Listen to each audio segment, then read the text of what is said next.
that Bitcoin is eating gold's lunch right now, right? As the asset, the role that gold used to play, a lot of that dough is now moving towards Bitcoin. Do you have any thoughts on that, Lyn? Does that resonate with you, or do you think that's missing the point?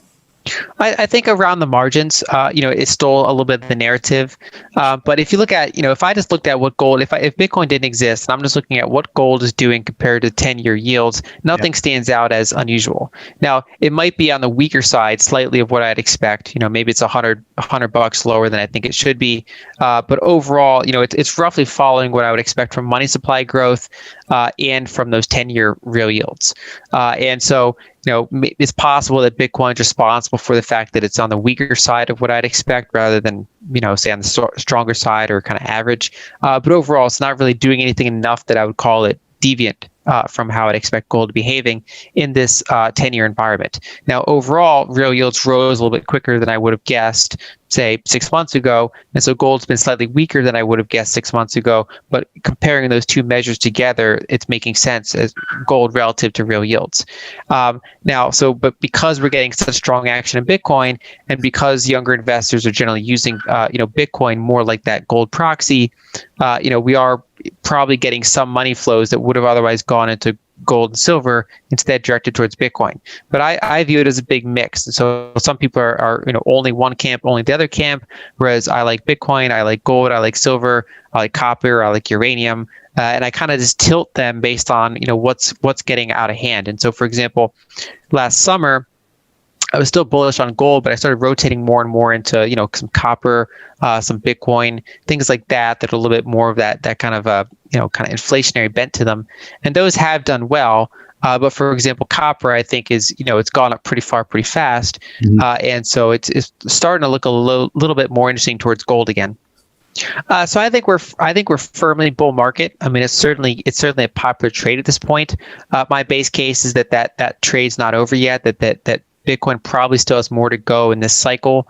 Potentially, for example, when we see some of those 3% CPI prints, like I mentioned, in quarter two, I still think there are a variety of kind of catalysts ahead. That the TGA drawdown, the stimulus checks going out, the potential for 3% CPI prints, and so and looking at just a variety of on-chain indicators. Basically looking at what long-term holders are doing. You can generally see these patterns play out with Bitcoin, and so far the underlying fundamentals still look strong. And as another example, Bitcoins are still leaving exchanges, meaning that there's still kind of a net outflow where people are buying Bitcoins, putting them in cold storage. And so overall, this huge price increase hasn't yet been enough to get long-term holders to basically dig their coins out of cold storage and sell. But it started to happen to some extent. We saw some profit taking in a little bit in recent months, but nothing that yet would suggest a major tops in place. But of course, it always remains to be a possibility. We can't purely go on what fundamentals are doing, what past performance, because ultimately sentiment can dictate a lot. Another thing I'd point out is that a lot of the altcoin space has taken some of the really kind of frothy elements. And so, for example, we've seen intense euphoria around NFTs, and some of these kind of utility protocols. You could say like some of the Ethereum competitors, and DeFi was big for the past couple of months. Now it's kind of been replaced by NFTs in sort of the narrative. But overall, I think that's where a ton of the really retail speculation is. Whereas Bitcoin, ironically, a lot of the retail people are saying that Bitcoin is not fast enough for them, that they want to go into that kind of wild west of the different types of tokens. Whereas, institutions are the ones that are still loading up on Bitcoin, as well as some of the more kind of, dedicated Bitcoin investors. Are you choosing Bitcoin or Ethereum? So that's tricky because during a Bitcoin bull run, a lot of times those other protocols actually outperform on a percentage basis during the bull market. So I don't really have a high conviction between the two during 2021. I would lean towards Bitcoin if you talk about multiple years to include, say, the bullish run and then whatever pullback we're going to get. Right. So that's my preference as a protocol. But during that up phase, who knows?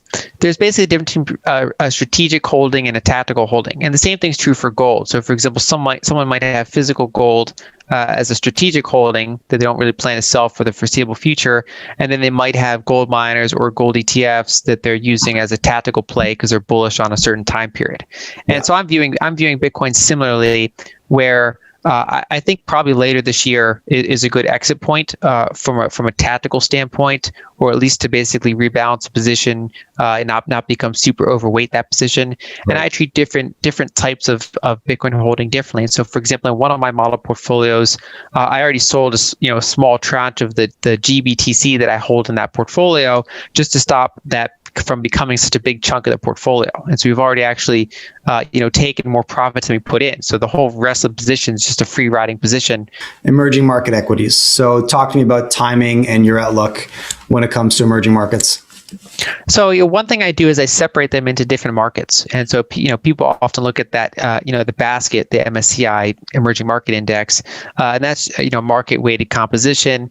But you have very different countries in there. Russia and India have very different demographics, very just very different markets. Then you have China compared to Chile. This just couldn't be more different in terms of what kind of companies they have, what's happening there.